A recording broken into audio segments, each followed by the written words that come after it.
That's about the time that I realized that we had to get him out of there some way, because he wouldn't make it otherwise. Major Bernard Fisher, the first recipient of the United States Air Force Medal of Honor, recalled an unforgettable memory from his service in the Vietnam War.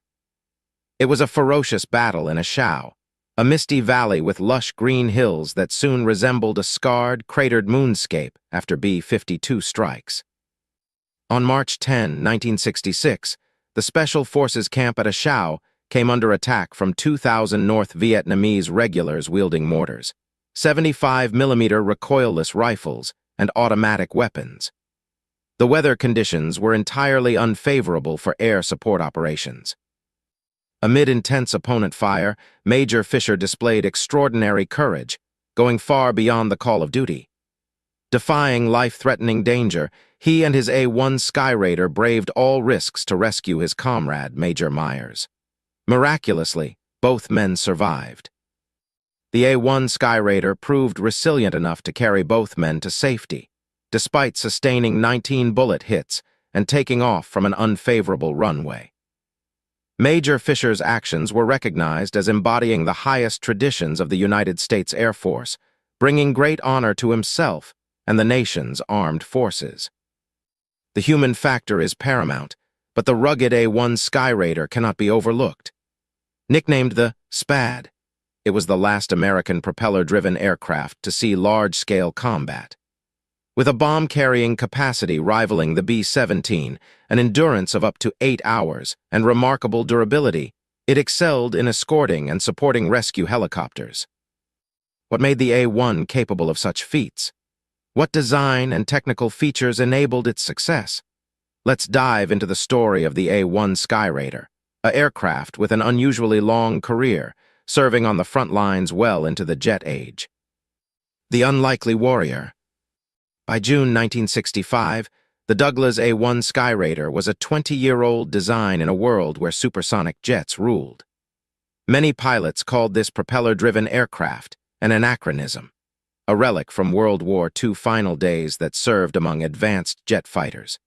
This seemingly outdated Warbird worked exceptionally well in Vietnam's skies and outperformed many modern counterparts in vital combat roles.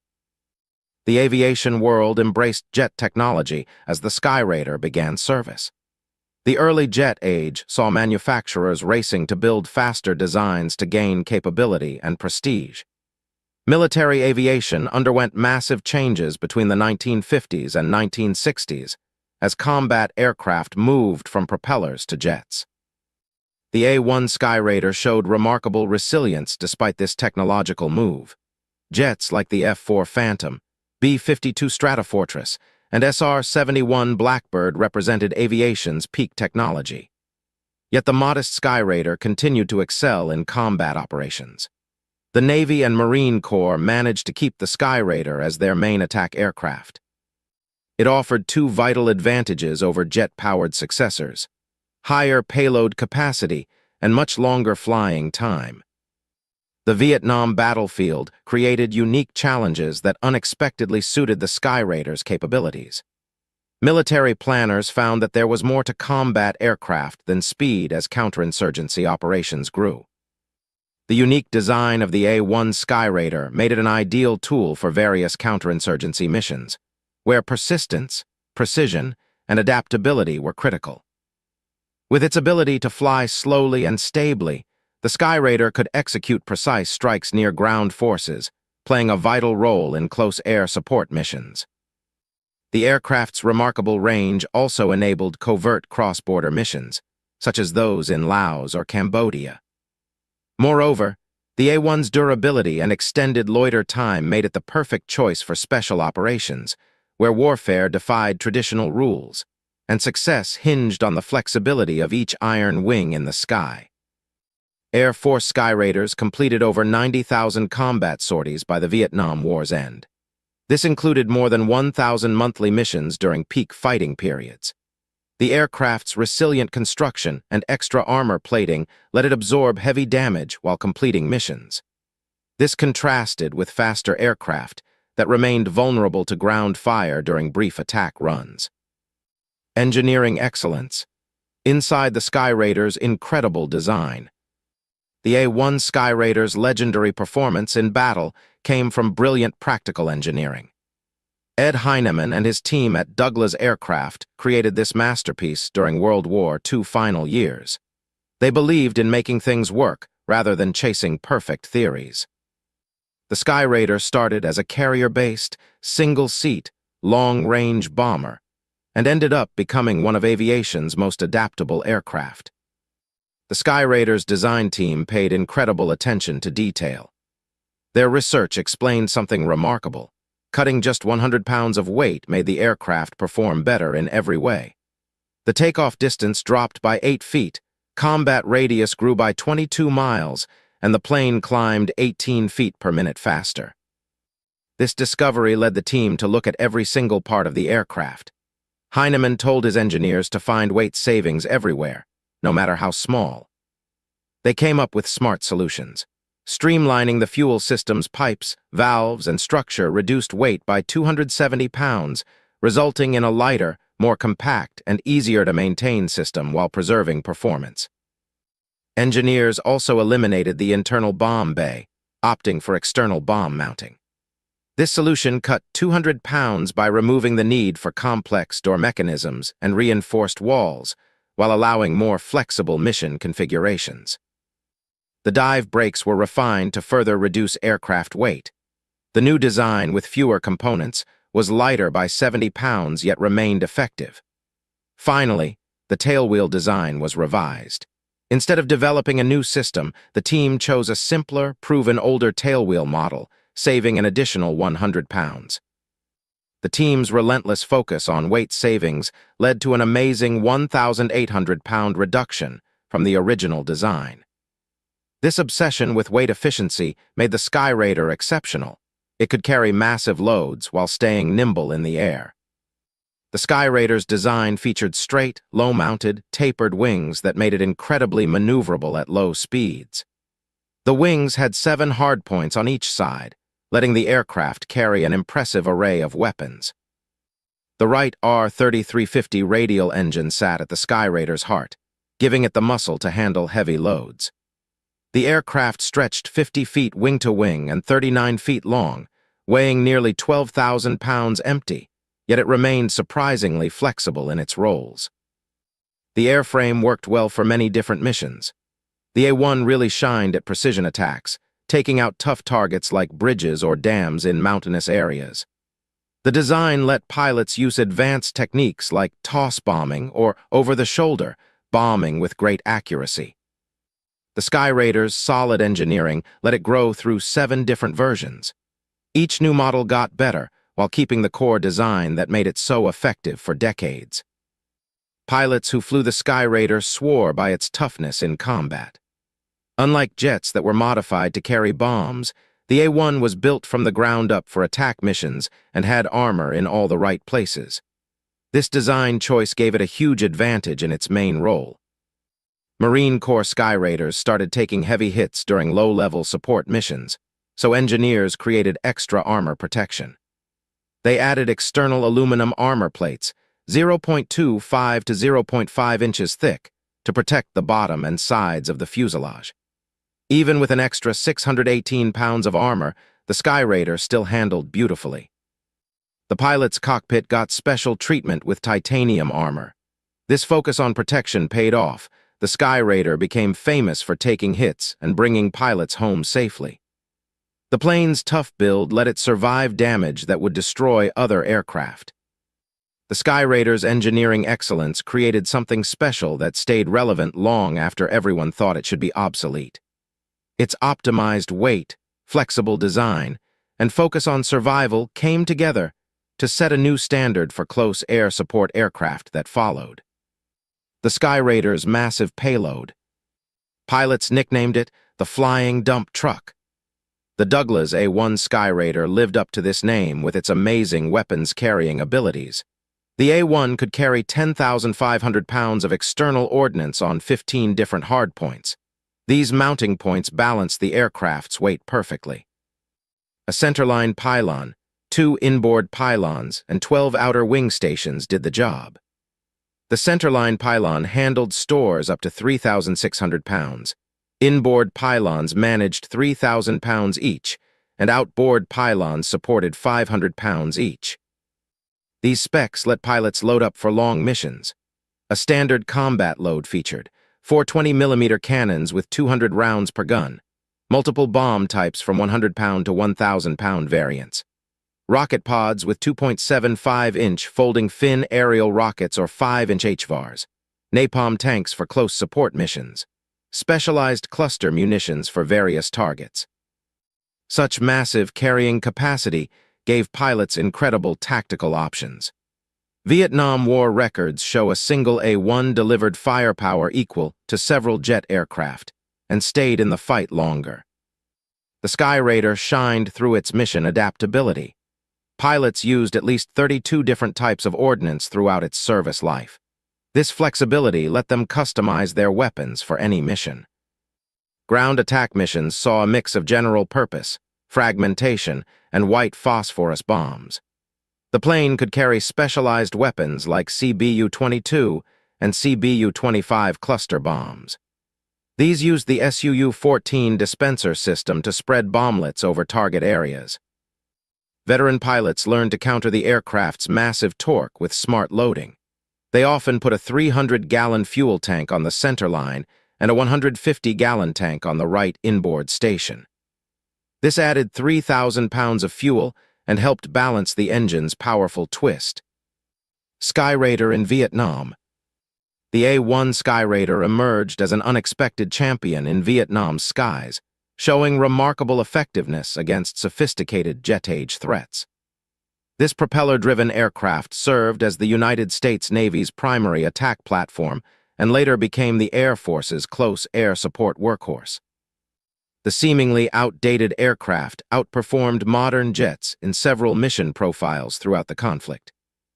Agility, not speed, made the Douglas A-1 Skyraider excel in Vietnam. The pilots could distinguish friend from foe by flying slowly through dense jungle environments where fast-moving jets struggled to identify targets. The aircraft's stability during weapons delivery came from its ability to operate at speeds as low as 100 miles per hour. The pilots used a counterintuitive tactic called trolling for fire. They flew low and slow to make enemy gunners reveal their positions. This dangerous approach worked well because of the aircraft's impressive durability. The A-1 can withstand hits that would destroy most jets thanks to heavy armor on its underside and sides. The Skyraider's Vietnam operations showed that flying closer to the action improved combat effectiveness in unconventional warfare. The aircraft packed immediate firepower when targets appeared. The Skyraider's extraordinary endurance gave it a unique advantage. While jet aircraft needed frequent refueling away from battle zones, the A-1 maintained nearly continuous suppressing fire until rescue helicopters could extract downed airmen.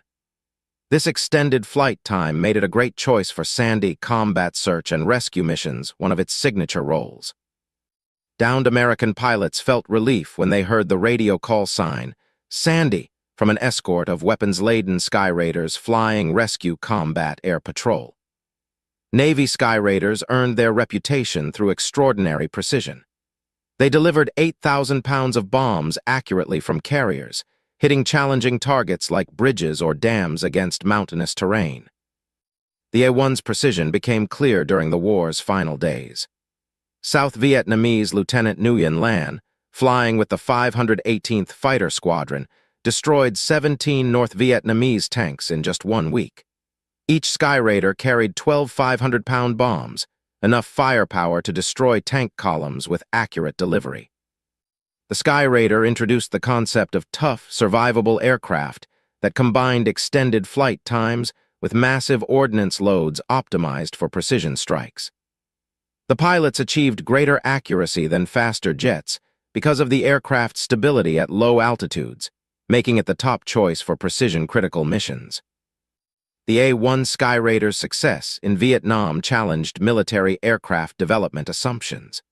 Sometimes older technologies could outperform newer ones when they matched mission requirements perfectly. The Sandy Mission. The A-1 Skyraider's heroic Sandy combat search and rescue missions are the most important contributions to military aviation history. Brave pilots began missions to protect downed airmen in hostile territory. These dangerous operations became the Douglas A-1 Skyraider's defining legacy in Vietnam. Captain J.W. Doc George first used the Sandy call sign when he departed from Bien Hoa in late 1965. He kept using this call sign for local operations after landing at Udorn Royal Thai Air Force Base in Thailand. The name Sandy ended up becoming the standard designation for any A-1 aircraft on search and rescue missions. Rescue teams faced devastating challenges early on. A helicopter got shot down during one of the first operations in September 1965 while trying to save a downed F-105 pilot. Enemy fire damaged the second helicopter too, with its crew reporting a wounded member and fuel leaks in the cabin. These harsh lessons helped create better tactics. The combat search and rescue program evolved into a well-laid-out operation by November 1965. Each mission needed 4 Skyraiders. 2 Sandy Low aircraft flew to help the downed crew, while 2 Sandy High aircraft met up with rescue helicopters. The lead Sandy Low pilot took command of the rescue effort. Sandy missions needed perfect teamwork between Skyraiders and helicopters. Sandy Low aircraft first found downed aircrews through radio contact and provided immediate air support. Sandy High Skyraiders then escorted the vital Jolly Green Giant HH-53 helicopters to pick up the crew once the area was safe enough. All 4 A-1 Skyraider aircraft protected the area during these rescues and escorted helicopters safely home. This teamwork saved 4,120 lives during the Southeast Asia War, including 2,780 in combat situations. The cost was high, though. 71 rescue personnel died and 45 aircraft were lost. David with Goliath: How Skyraiders Shot Down My G-Jets. A feat that was supposed to be unachievable by military specialists was accomplished by the propeller-driven Douglas A-1 Skyraider. It was able to shoot down supersonic jet fighters while they were engaged in aerial battle. Strike Squadron 25-4 A-1 HTKS took out from the USS Midway on June 20, 1965, in order to provide assistance to a rescue mission for a pilot who had been shot down by the United States Air Force. These slower Skyraiders were assaulted by 2 North Vietnamese MiG-17s, which used missiles and cannons to shoot them down. Lieutenant Charles Hartman III and Lieutenant Clinton Johnson were able to deftly maneuver their A-1 HTKS and successfully destroy one of the MiG-TKS with their 20mm cannons. Both of the pilots were given Silver Stars by the Navy, and they were both given credit for a half-kill. On October 9, 1966, still another triumph was achieved. During the raid, 4 A-1 HTKS from the USS Intrepid were confronted by 4 MiG-17s. At the conclusion of the combat, there was 1 verified kill of a MiG, a likely second kill, and substantial damage to a 3rd MiG. Lieutenant William Patton, who was flying a 1H Boo No 137,543, positioned himself behind a MiG and opened fire with his 4 cannons, causing the tail section of the adversary jet to be hit. Those who flew MiG-TKS made poor calculations. They believed that their speed advantage would assure victory, but when they engaged in close battle, they found that they were outfought. In order to compensate for their slower speed, the Skyraiders were able to perform better maneuvering at lower speeds. It was possible for American propeller planes to turn more precisely than the Soviet-produced aircraft that were faster. Because of this advantage, Skyraider pilots were able to force turning fights in situations where planes were having difficulty maintaining their performance. The simple approach that they employed was outlined by Lieutenant Commander Greathouse, who stated, their basic plan was to attempt to separate the opponents, then get into a position where they could get both sections on one of their planes, which worked perfectly in this case. These successes in the air demonstrated how pilot expertise might be used to overcome disparities in technology. When operating at low altitudes, the Skyraider demonstrated exceptional precision, achieving stall speeds of up to 100 miles per hour. Despite the plane's stability at low speeds, one must possess outstanding flying abilities in order to achieve these triumphs. When it comes to aerial combat, the battles demonstrated that the expertise of the pilot is frequently more important than the specs of the aircraft. A veteran fighter pilot summarized the situation by saying, "A technically superior fighter aircraft in the hands of an inexperienced pilot will lose against a veteran, well-educated pilot in an inferior aircraft, providing the mismatch is not excessive." Final combat operations of the Skyraider. The final chapters of the iconic Douglas A-1 Skyraider were written during the final stages of the Vietnam War. Before its military service came to an end, this extraordinary propeller-driven warrior outlasted a great number of jet aircraft. The Fist of the Fleet of the VA-25 Attack Squadron created history on July 26, 1967, while they were stationed aboard the USS Coral Sea. Utilizing their A-1 Skyraider aircraft, they successfully carried out the last combat deployment of propeller-driven attack aircraft in the United States Navy.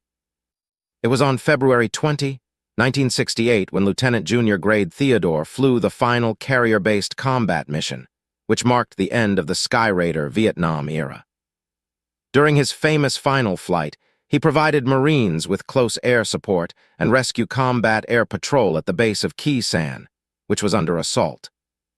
Beginning in June of 1954, the aircraft that was responsible for this remarkable flight had been in service for a total of 14 years.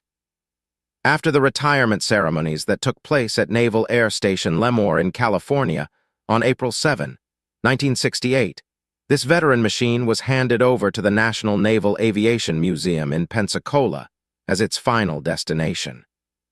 The United States Air Force continued to use Skyraiders after the United States Navy withdrew them in 1968. When one of the last significant Skyraider flights took place in June of 1972, Captain Ronald Smith was awarded the Air Force Cross for his service. In the subsequent 3 months, the Air Force suffered the loss of its final Skyraider in battle. After the month of November in 1972, the United States military handed over the remaining Skyraiders that were stationed in Southeast Asia to the South Vietnamese Air Force. It was despite suffering significant casualties that the Douglas Skyraider was able to exhibit extraordinary efficacy in Vietnam. There were a total of 266 aircraft that were destroyed, with 201 coming from the Air Force and 65 coming from the Navy. With only 0.3% of its aircraft being destroyed in over 90,000 combat flights, the aircraft's combat record continued to be particularly excellent. As time went on, the Skyraider was eventually replaced by a number of jet aircraft, including the Douglas A-4 Skyhawk, the Vought A-7 Corsair II, and the Grumman A-6 Intruder. There are various design ideas that were acquired by the A-10 Warthog from the Skyraider. These elements include straight, tapering wings for low-speed maneuverability and more armor for survival. As a result of the Air Force Special Operations naming a new aircraft Skyraider, in 2023, the history of the Skyraider will continue to live on. This will establish a connection between this great warbird and modern aviation. The Douglas A-1 Skyraider demonstrated that technological advancement is not the sole factor in determining effectiveness on the battlefield. In spite of the fact that it was created as World War II was drawing to a close, this propeller-driven warrior excelled modern jet aircraft in terms of its versatility, longevity, and robust aptitude. It is through contemporary aircraft like as the A-10 Thunderbolt II that the heritage of the Skyraider continues to live on. Strong construction, a high payload capacity, and superb low-speed handling are the characteristics that provide the foundation of today's close air support aircraft. These characteristics were what made the A-1 such an exceptional aircraft. It was proved by the Skyraider that aircraft that are intended for specialized missions operate more effectively than multi-role planes. This lesson, which was born from innumerable ground support missions across a variety of battlefields, continues to be drawn upon by military aviation doctrine and aircraft design even into the 21st century. The A-1 Skyraider's story comes to a close at this point. Thanks for taking the time to watch the video. And what was it about this airplane that you liked the most? Post your thoughts in the comments section below. Check out the book Death in the Ashau Valley, written by Larry Chambers, if you are interested in learning more about the Ashau combat that took place during the Vietnam War. Have a good time in the following video.